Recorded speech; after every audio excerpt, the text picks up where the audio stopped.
What is going on, everyone? And welcome back to the second episode of Compassion Through Conversation. I'm one of your hosts, Jack Quateraro, alongside with me, Haley, Jamie, and Camilla, my co-host. And here we are. We have a very special guest today. Rachel Reyes joins us, who is an e-board member of ASA, the Asian American Student Association. So, Rachel, how are you doing? And then we just want to ask you if you can introduce yourself, tell us about what you do, what your major is, and stuff like that.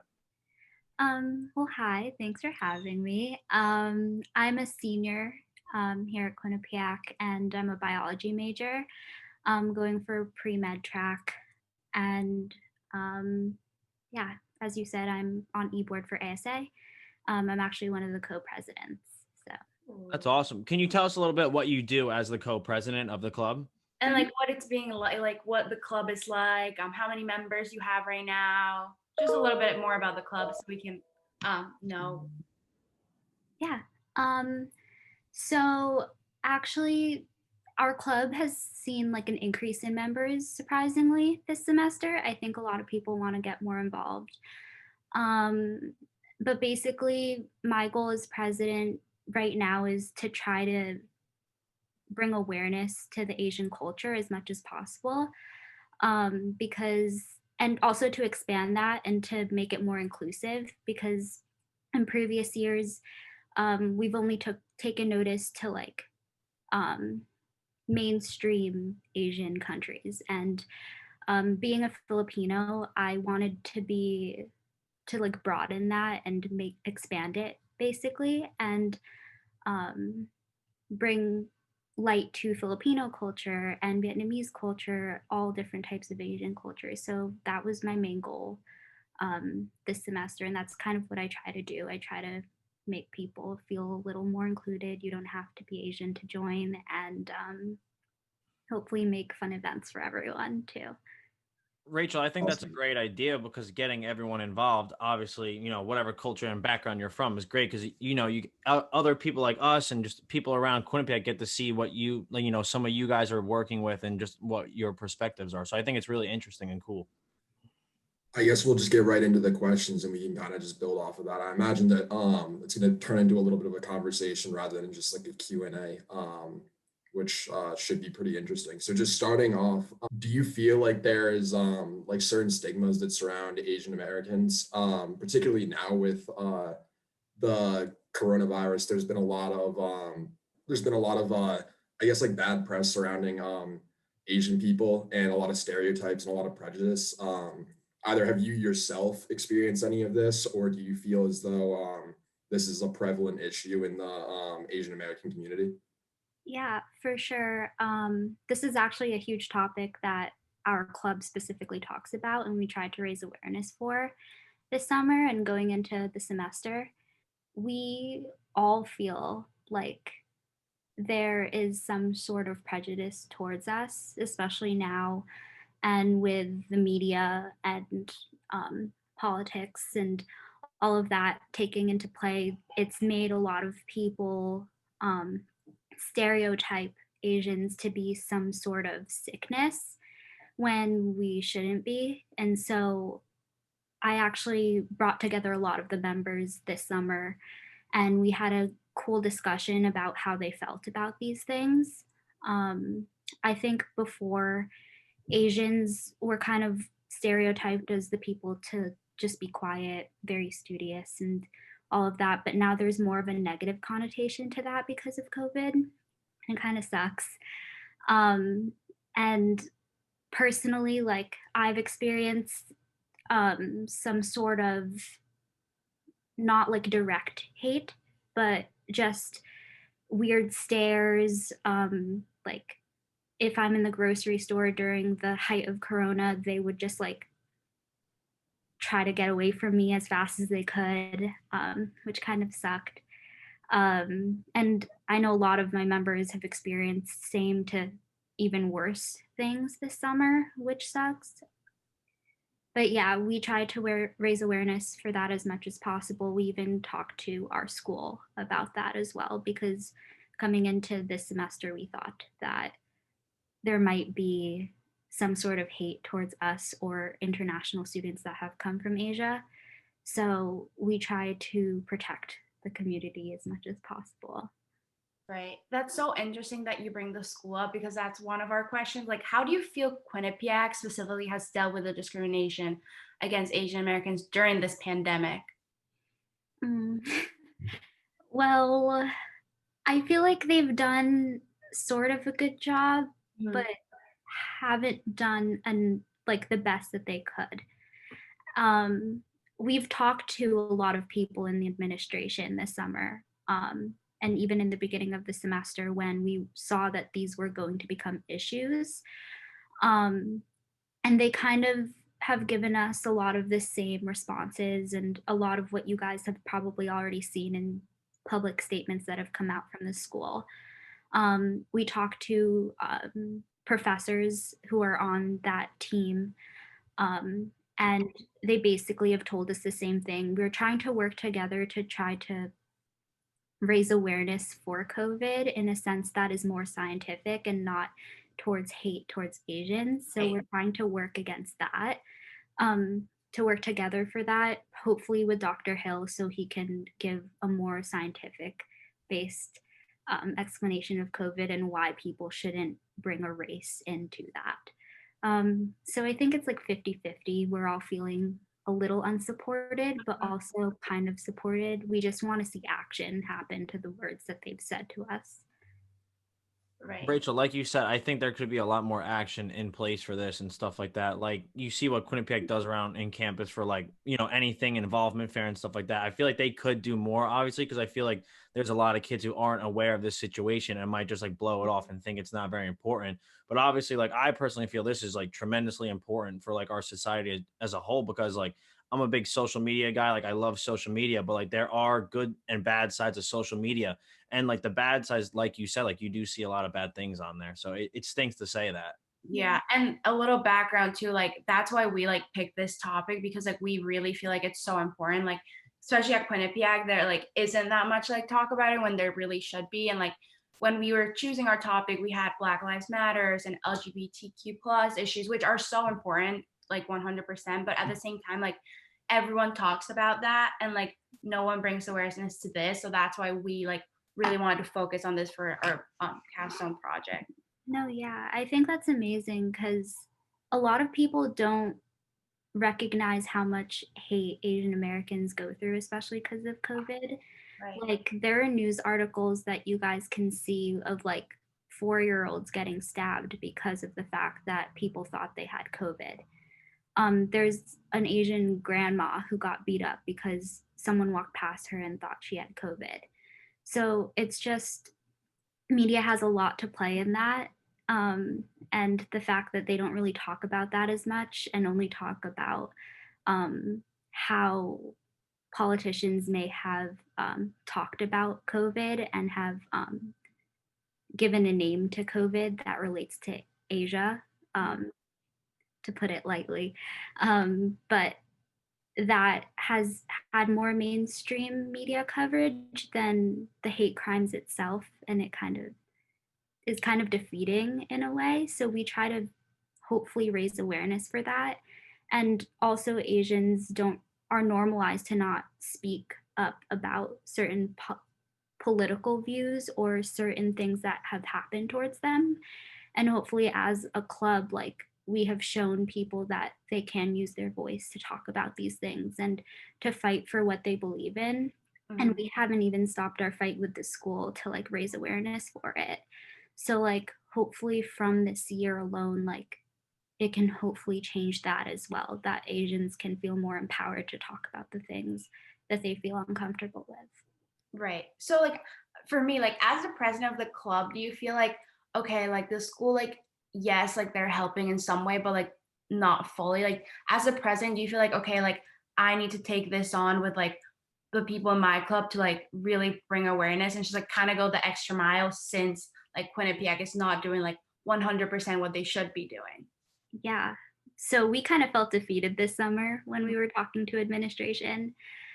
And since we saw no action in the words that were said, our club decided to partner with South Asian Society And we raised awareness for certain political aspects around Asians.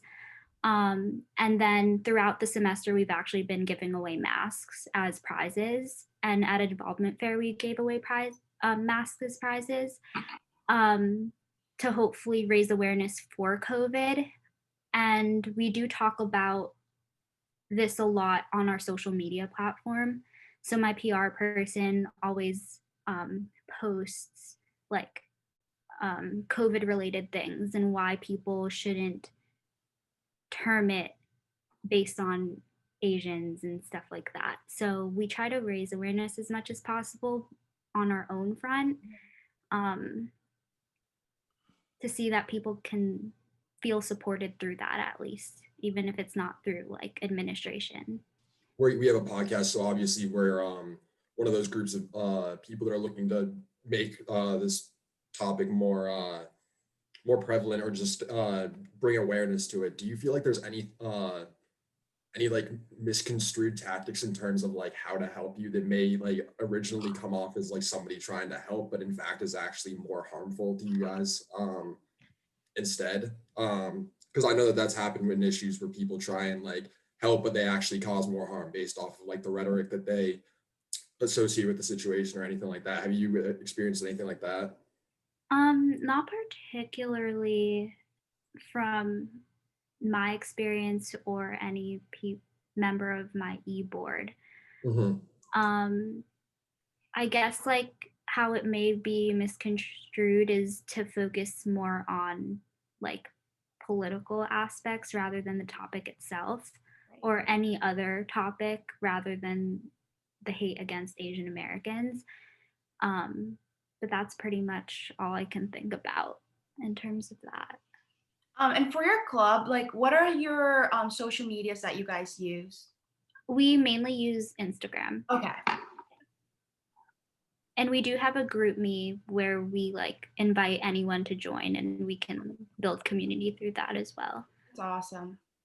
How do you feel student-wise, like the students at Quinnipiac? Do you feel, because like the administration obviously isn't jumping and doing what they should, but what do you think about like the people in the club and a little bit outside of the club too? I feel like most of the students that we've encountered are very supportive of everything that we stand for and of our club itself and the members of the club, thankfully. There has been times where we would have an event that was obviously open to the public, and we had to do contact tracing and we raised awareness for like wearing a mask and stuff. And there were students who like gave us kind of passive aggressive comments saying like, no one's here, like why do we have to contact trace, like no one's here, why do we have to like do that or wear a mask, like we're on campus, we're required to wear a mask, like I don't understand. But that's pretty much all I think we've gotten, both social media wise and in person wise. Hey, looking at your social media, like it's honestly like so like eye-catching, which is like amazing to see. Love all the graphics. So just prop to you guys for having a great social media. Thank you. That's all on my PR person, Jillian. We love her.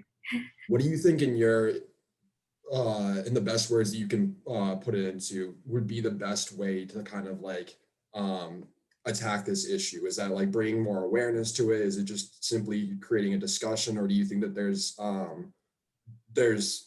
an actual solution to this problem that is kind of just like staring us in the face that everybody's just kind of like not really acting upon? Yeah, I think there probably won't ever be a solution to the problem, which sucks. Racism is out there, and people's biases are their own opinions. But hopefully raising awareness and educating people on science, but also culture is important, and hearing personal experiences and not being biased towards them, like going into the discussion or researching on your own without anything interrupting your mind. What do you feel the best way someone who is not Asian American can help can look to help individuals being discriminated against? Like, what do you think is one way, like someone like me who can help out some way, the ASA, like, just like your club in general, or just people like you in general? Because like, I think this is a great idea for like someone like me, Haley, Camilla, and Jamie, like to reach out to others at Quinnipiac and reach like a wider audience. Mhm. I think to just talk about it. What you guys are doing now is amazing, and I'm really thankful for that. Not a lot of people actually talk about it, and we're the only ones really on campus who talk about this. So it's nice to see another group of students wanting to participate in that conversation, educating yourself with like facts to give to people if you see something happening, call them out. Um, and to I think something that hits hard sometimes, a lot of people are split between social media advocating and non-social media advocating, and I think that both are good in its own sense as long as you know what you're posting yourself, and that if someone tries to fight you on it, that you can back it up. um, but just advocating for us when you think you need to, and to keep talking about it and raising awareness for it is the most important thing. That's awesome. And I also just wanted to touch on this. I know you have a PR person for your club and everything.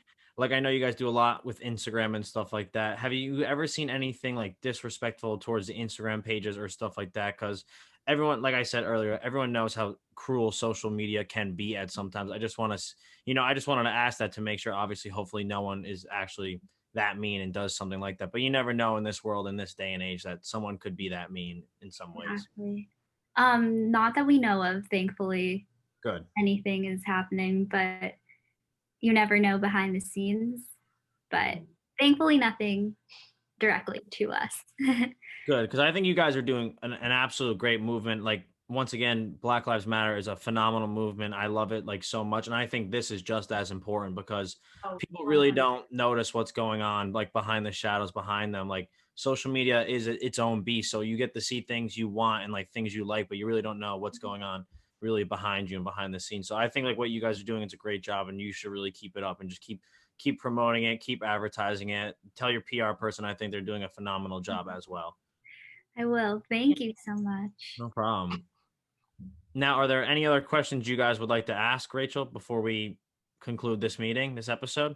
I'm all set. Just thank you so much for coming and like giving us your perspective. It definitely like opened my eyes to hear like someone else like talk about it.